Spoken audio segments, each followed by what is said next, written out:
네, 귀한 간증 감사합니다. 제가 각자 가정에서 예배 드리지만 우리 주님 부활하신 이 사건, 이 놀라운 사건을 같이 셀레브레이트 할 수 있는 그런 아침이 되었으면 좋겠습니다. 오늘은 마태복음 28장 1절에서 15절까지의 말씀으로, 제목으로 오늘 사상 최대의 희소식이라는 제목으로 또 말씀을 나누고자 합니다. 한국에서 몇 해 전에 충격적인 사건이 있었습니다. 38살 난 아들이 어머니와 말다툼 끝에 흥분하여서 그만 의자로 어머니를 7번을 내리치고 또 흉기로 어머니를 찔러서 어머님이 죽게 된 이런 살인 사건이었던 거죠. 그런데 아들이 황급히 현장에서 도망치려고 하자 죽어가던 피 흘리는 어머니가 마지막으로 하신 말씀이 이 말씀이었다고 해요. 애야, 피 묻은 옷 갈아입고 가라. 피 묻은 옷 갈아입고 가라. 그러다가 너 그렇게 나가다가 너 잡힌다. 그러니까 옷이라도 갈아입고 가라 라고 그렇게 얘기를 해주셨다는 거예요. 이틀 뒤 붙잡힌 범인은 어머니의 이 마지막 말을 떠올리면서 한없이 울었다고 합니다. 그는 결국 징역 20년형을 선고받았다고 해요. 많은 어머니들이 이 이야기를 듣고 또 읽고 그런 얘기를 했다 그래요. 이해가 간다고. 그럴 일은 없겠지만 혹 그녀와 비슷한 상황에 자기가 놓이게 되더라도 자기도 그렇게 했을 것 같다고 그렇게 얘기를 하는 것이죠. 지난 40일간 우리는 사순절을 지켰습니다. 그리고 지난 목요일 마침내 우리 주님 예수님께서 대제사장의 부하들에게 잡혀서 주먹으로 맞고 뺨을 때리는 것을 당하고 침뱉음을 당하고 그리고 결국은 빌라도에게 넘겨져서 채찍에 맞으시고 살갗이 찢겨나가시고 기진한 상태로 십자가 지고 골고타 산에 오르셨던 이야기를 저희는 들었습니다.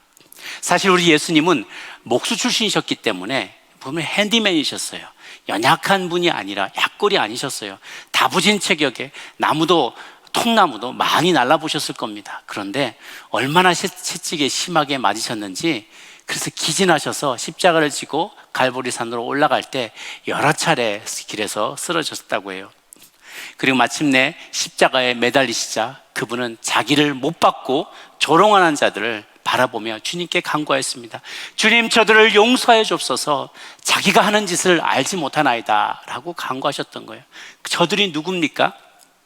불의한 명령에 따라 사형을 집행하였던 잔인무도한 로마 병사들이 아닙니까?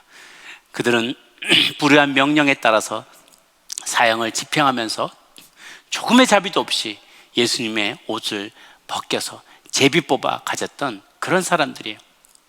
그런데 죽어가면서도 자식의 안전을 걱정하였던 그 어머니처럼 우리 예수님은 마지막 숨이 끊기는 그 순간까지도 잔인한 로마 병사 한 사람 한 사람의 죄까지도 용서해 주기를 주님께 간구하셨던 것이죠.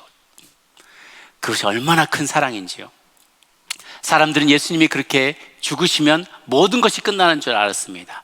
3년 동안에 예수님 한 분 때문에 불어오던 하나님 나라의 큰 이 운동, 하나님 나라의 선포 운동이 한바탕의 에피소드로 그냥 끝나버릴 줄로 알았습니다. 그런데 대반전이 일어나는 것이죠. 안식 후 첫날, 즉 일요일. 유대인들은 날짜를 계산할 때 월, 화, 수, 목, 금, 토일 이렇게 계산하지 않고 안식일이 기준이에요. 우리로 치면 토일이죠.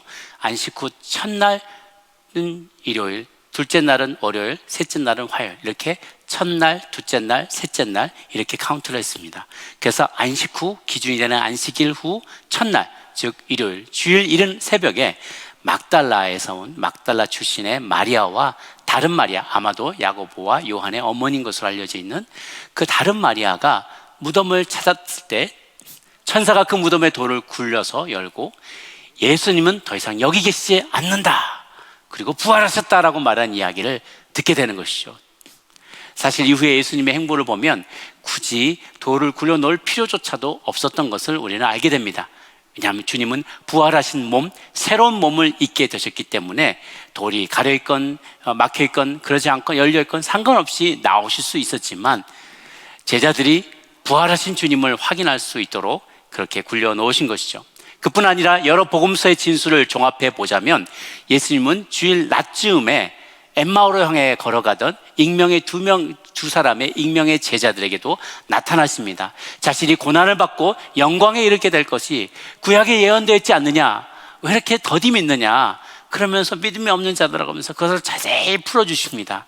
그러다가 숙소에 도착해서 떡을 떼어서 나눠주시는데 그들의 눈이 열리는 거예요.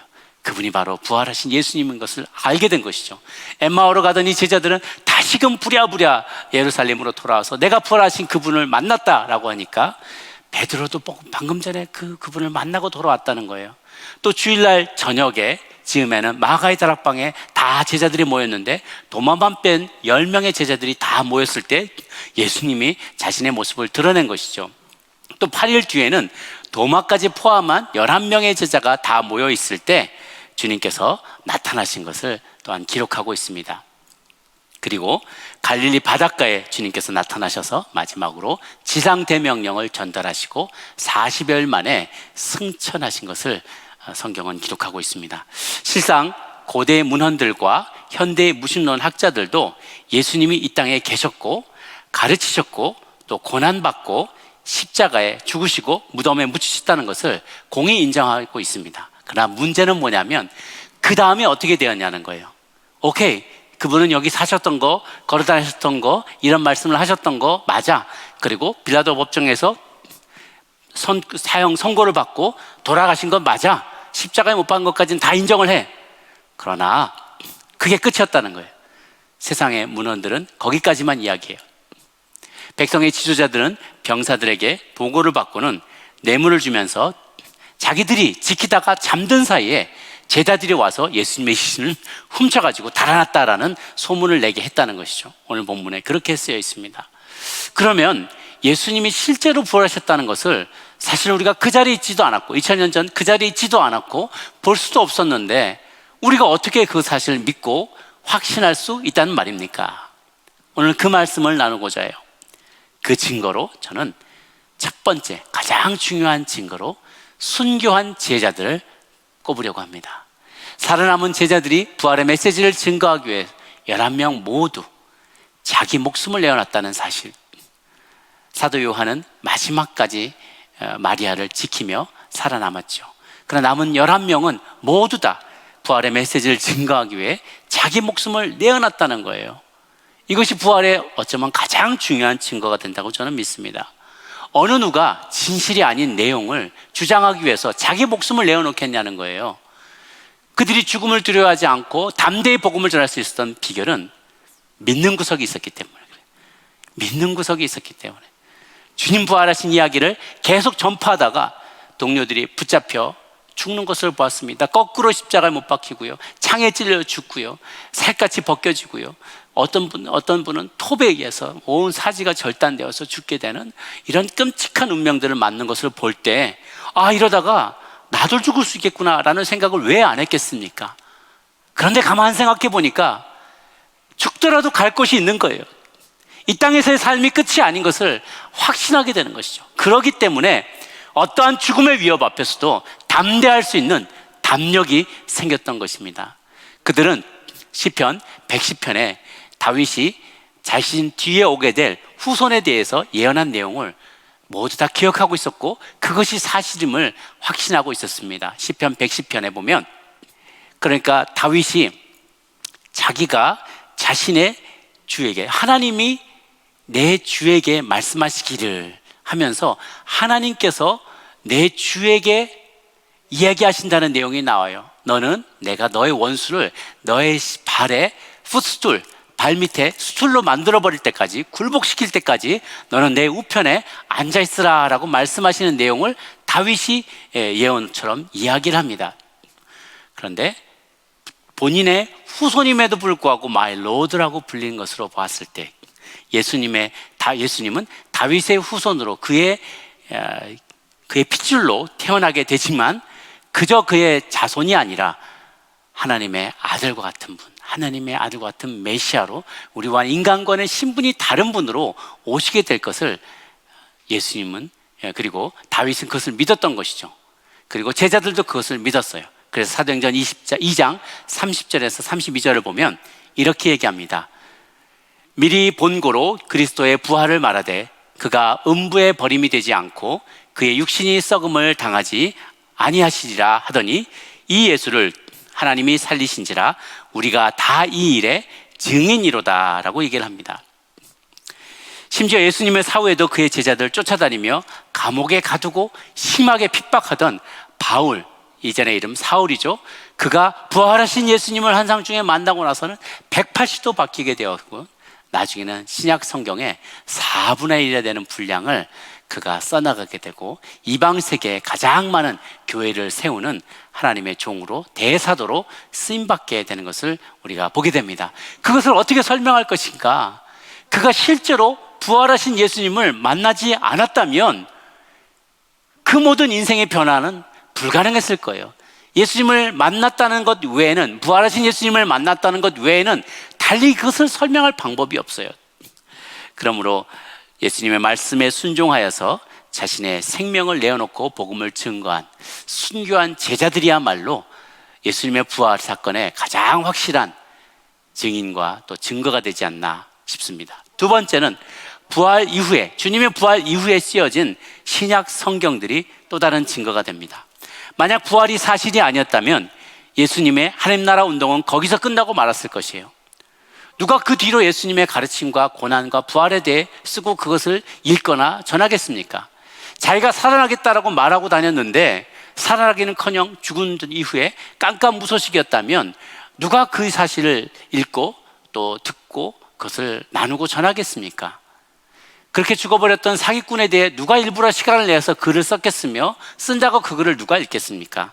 그러나 최초의 신약 성경에 씌워지던 당시, 학자에 따라 다르지만 대략 주후 50년에서 70년 혹은 80년까지 이르는 그 기간 동안에 예수님의 죽음과 부활 사건이 있었는지, 이때는 고작 20년에서 40년밖에 되지 않는 시간이었어요. 그 사실을 목격한 자들이 아직도 많이 살아 있었던 것이죠. 그러니 사실이 아닌 것을 사람들이 적고 글로 쓰고 그것을 선전하였다면 그 글을 읽는 사람들의 비판을 견뎌낼 수가 없었을 것입니다. 그렇게 거짓된 진술을 담은 글은 역사 속에 살아남지 못했을 거예요. It survived the test of time. 시간의 테스트를 견뎌냈다는 것이죠.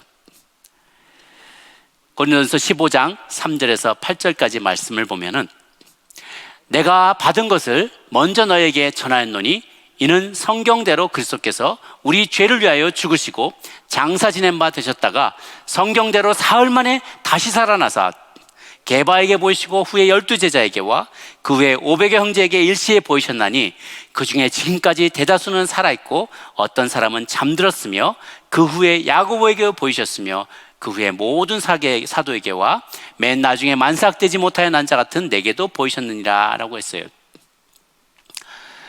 그가 그 신약 성경에 쓰여지던 당시에 6절에 보면 그 500여 형제에게 일시에 보이셨나니 그 중에 지금까지 대다수는 살아있고 어떤 사람 잠들었느니라.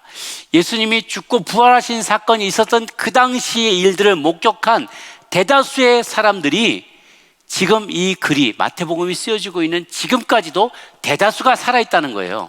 살아있는 그 사람들이 예수님이 부활하신 거 맞다, 내가 본 것이 확실하다라고 증거할 수 있다는 것이죠. 그래서 이 시간의 테스트를 견디고 살아남을 수 있었던 것입니다. 신약 성경에는 쓰여진 당시에는 복사기가 없었잖아요. 인쇄기도 없었잖아요. 그러니까 다 필사를 해야만 했어요. 그것도 얇은 파피루스 사본에다 썼습니다. 부서지기 쉬워요. 그러다 보니까 제자들은 이 말씀을 어떻게든지 보존하기 위해서 부지런히 손으로 카피해놨습니다. 당시에 그렇게 부서지기 쉬운 파피루스 사본도 아직까지 98개나 남아있다고 합니다. 그 다음으로 300개가 넘는 대문자 사본이, 어떤 것은 가죽에다 쓴 것들도 있어요. 이것이 또 보존이 됐습니다. 그러다가 조그만 분량의 더 많은 글들을 써야 되기 때문에 대문자는 이게 핏하지 않아요. 그래서 소문자로 작게 쓴 그 사본이 2,800개가 넘는 것들이 존재가 합니다. 모두 통틀어서 총 3,000개가 넘는 필사본이 지금까지도 우리에게 전해져 오고 있습니다. 만약 예수님께서 부활하신 것이 사실이 아니었더라면 누가 그 글들을 썼겠으며 누가 그 글들을 신뢰를 가지고 읽고 필사를 하고 다음 세대에게, 또 다음 세대에게, 다음 세대에게 전달을 했겠습니까? 그 가치를 사람들이 인정하지 않았다면 지금까지 이렇게 많은 카피본들이 존재할 리가 없는 것이죠. 그리고 세 번째로 나누고 싶은 것은 초대교회의 폭발적인 성장입니다. 예수님의 부활의 산 증거가 되는 것은 이와 같은 초대교회에 수많은 성도들이 존재해요. 예수님이 살아계시던 당시보다요, 돌아가시고 난 이후에, 특별히 50여일이 지나고 나서 성령님이 강림하시던 오순절 사건이 일어난 이후에 교회는 폭발적인 성장을 기록하게 됩니다. 어느 날 하루 성령 충만한 베드로가 설교했더니요, 3,000명의 제자가 생긴 것이에요. 다음 날 또 다음번에 또 한 번 설교를 했는데 5,000명의 추종자들이 생겨나게 되고 그들이 함께 초대교회를 이루게 됩니다. 마침내는 사마리아와 로마 제국 전역에까지 퍼져나가더니요, 콘스탄티노 제제에 의해서 313년에 로마 제국의 국교로 공인되게 되는 것이죠. 물론 그 이후로 또 많은 부침이 있었지만 주님께서 만약 자신이 죽은 뒤 부활하겠다는 말씀을 사실로 이루지 않으셨다면 이 모든 것들은 불가능할 것입니다. 그 외에도 증거는 많습니다. 왜 하필 법정에서 증거 능력도 없는 여인을 가장 첫 번째 목격자로 삼았느냐는 것이죠. 오히려 이런 것들이 더 예수님의 부활이 사실임을 확증해 줍니다. 중국의 산동성에 가면 취후에 어마어마한 규모의 공묘가 있습니다. 이것은 인을 중심으로 한 도를 설파했던 공자가 72세의 나이로 소천한 것을 기리기 위해서 만들어 놓은 대규모 사당입니다. 17,700스퀘어피트 규모로 만들어 놓은 어마어마한 사당입니다. 거기에 공자의 시신을 모셔놓은 것이죠. 또 석가모니는요, 누구를 추정하지 말고 스스로 등불로 삼으라는 말을 남기고 인도의 구시나가르라는 길가에서 80세 나이로 소천했어요. 그의 시신을 화장할 때 사리들이 많이 나왔다고 합니다. 그걸 진신사리라고 하는데 8개 국가에 나누어서 이것을 보존했다 그래요. 그러니까 그것을 받은 나라에서는 다들 높은 탑 속에다가 그것을 보관하고 그 앞에서 석가모니에 대한 추도를 하고 그것을 이렇게 모시고 경배를 했다고 해요. 그러니까 그 탑은 석가모니의 무덤처럼 여겨진 것이죠. 아까 잠시 보여준 사진은 그 중에 한 곳인 난칭의 우수산의 불정궁에 있는 사리탑입니다. 이 사리탑에 부처의 두정골에 사리가 봉안되어 있다고 합니다. 세 번째는 사우디 메디나에 가는 것은 메디나에서 발견하는 이슬람 교주인 마호멧의 묘지입니다. 그는 요즘 같으면 매우 젊은 나이인 62세에 건강이 악화되어서 소천하였습니다. 그래서 해마다 수십만 명의 이슬람 교도들이 이곳 메디나를 순례하면서 마호멧의 묘지 앞에서 그에 대한 존경을 표시하고 그의 가르침을 기린다고 합니다. 우리 기독교인들도 비슷한 곳이 있습니다. 예루살렘에 있는 성묘교회라는 곳이에요. 그곳을 찾아서 기독교인들도 그분의 죽으심을 묵상하긴 합니다. 그러나 사실 엄밀하게 말하면 예수님의 무덤이 어디였는지에 대한 아직도 논란이 있습니다. 이 성묘교회 안에 있는 이 무덤자리라는 설도 있고 정원 무덤이라는 또 다른 곳이라는 주장도 있어요. 이것이 논란이 되는 이유는 다른 인간 성인들과 달리 이 무덤에 시신이 발견되지 않았기 때문입니다. 사실 기독교인들에게는 그 장소를 알지 못한다 해도 이게 큰 문제가 되지 않아요. 사실 크게 관심도 없습니다. 왜 그럴까요? 그 무덤은 어차피 비어있기 때문입니다. 가봐야 아무 소용이 없기 때문이에요. 그분은 살아나셔서 부활하셨기 때문에 이 무덤은 빈 무덤이고 거기에 어떤 시신도 발견할 수 없기 때문에 그분이 어디에 묻혔는지 어느 곳이 그분의 진정한 무덤인지 따지는 것도 그렇게 중요한 의미가 없다라는 것이죠. 지금부터 약 2000년 전에 유대 마사다에서 한 씨앗이 발견이 됐습니다. 팜트리인데요. 이 씨앗이 살아날 수 있을까? 과학자들이 궁금히 여기면서 2000년 묵은 이 씨앗에 물을 주고 적절한 온도로 만들어줬더니요, 2000년 묵은 이 씨앗에서 싹이 나더라는 겁니다. 그리고 큰 팜트리로 자라나게 되었다는 것이죠. 한 알의 씨가 죽지 아니하면 한 알 그대로 있지만 죽으면 많은 열매를 맺게 된다는 사실을 다시 한번 깨닫게 되는 것입니다. 씨앗이 그 형체를 포기하게 되면, 겉이 물러지면서 형체를 포기하게 되면 그 안에서 싹이 뚫고 나와서 식물이 되고 꽃이 피고 열매를 맺게 되는 것이죠. 죽은 자의 부활도 그와 같다고 성경은 이야기합니다. 고린도전서 15장을 보면 부활의 과정이 자세히 설명되어 있습니다. 씨 뿌리는 사람은 완전체를 뿌리는 것이 아니다. 씨앗을 뿌리지만 그것이 썩고 그래서 싹이 나게 되면 그 안에 감춰져 있던 DNA 정보, 하나님께서 숨겨놓으신 정보에 따라서 온전한 식물로 자라나게 되는 것이죠. 고린도전서 15장 36절에서 38절까지 보면 이렇게 되어 있습니다. 어리석은 자여, 내가 뿌리는 씨가 죽지 않으면 살아나지 못하겠고, 또 내가 뿌리는 것은 장래의 형체를 뿌린 것이 아니요 다만 밀이나 다른 것의 알맹이뿐이로되 하나님이 그 뜻대로 그에게 형체를 주시되 각 종자에게 그 형체를 주시니라 라고 했어요. 또 같은 장의 42절에서 44절까지를 보면 죽은 자의 부활도 그와 같으니 썩을 것으로 심고 썩지 않을 것으로 다시 살아나며, 욕된 것으로 심고 영광스러운 것으로 다시 살아나며, 약한 것으로 심고 강한 것으로 다시 살아나며, 육의 몸으로 심고 신령한 몸으로 다시 살아나니 육의 몸이 있은즉 또 영의 몸도 있느니라 라고 말씀하고 계십니다. 코로나 바이러스로 인해서 출입이 어려운 이때입니다. 그러나 참 신기하죠. 우리 주변을 둘러보면 아름다운 봄꽃들이 하나둘씩 피어나는 것을 보게 됩니다. 사람만 힘들지 겨우내 움츠렸던 자연은 오히려 이때를 맞아 더 풍성하게 살아나며 꽃들도 만개하고 있습니다. 가을에 떨어진 각종 씨앗들이 겨우내 죽은 듯이 남아 있었는데 그 씨앗에서 식물들이 되살아나고 있는 거예요. 우리 눈에는 기적처럼 보이지만 주님께는 그저 상식인 것이죠. 주님이 행하시는 놀라운 기적 중에 한 가지입니다.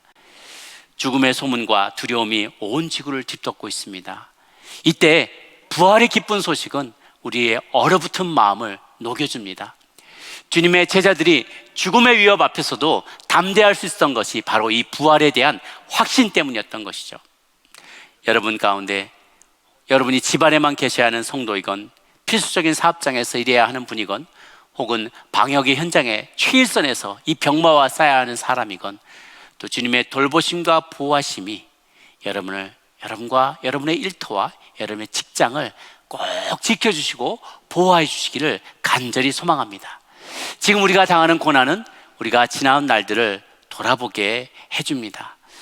우리가 얼마나 무기력한 존재인지, 얼마나 무지한 존재인지를 다시 한번 새삼스럽게 깨닫게 되죠. 그리고 우리가 오랫동안 당연하게 여겼던 것들, 교회와 가정과 또 건강과 환경과 이웃 등의 가치들이 얼마나 얼마나 소중한 건지 다시 한번 돌아보게 만들어 주십니다. 혹 여러분 가운데 만약에 예상치 못한 병마로 인하여 고통을 겪고 있는 분, 혹은 그렇게 겪게 될 분들이 계시다면 의연히 맞설 수 있기를 바랍니다. 우리 모두는 언젠가 반드시 죽게 마련입니다. 그러나 참새 한 마리도 주님의 허락하심이 없이는 하늘에서 떨어질 수 없다고 성경은 약속하고 있습니다.